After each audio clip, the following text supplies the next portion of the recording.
Think shade means dull?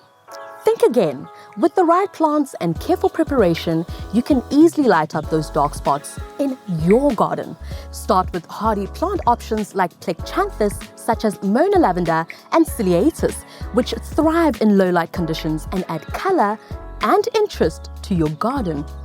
Next, introduce different gardenia varieties, from tall to short, to bring white blooms and a beautiful fragrance. Pair them with bold shades of Coleus and New Guinea Impatiens for a striking contrast. As gardenias are slow growers, use them or Coleus in the middle of garden beds and let New Guinea Impatiens lead the way in front. This layering creates depth while using star jasmine as a ground cover.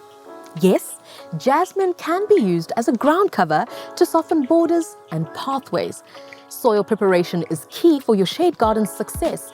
Enrich your soil with compost to boost nutrients and improve drainage. A layer of mulch will help retain moisture and regulate temperature, creating a stable environment for all your plants. And for your gardenias, they need an acid-loving plant food to encourage healthy growth and plenty of flowers.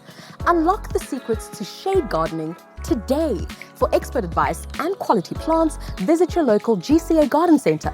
Find a GCA Garden Centre near you at lifeasagarden.co.za.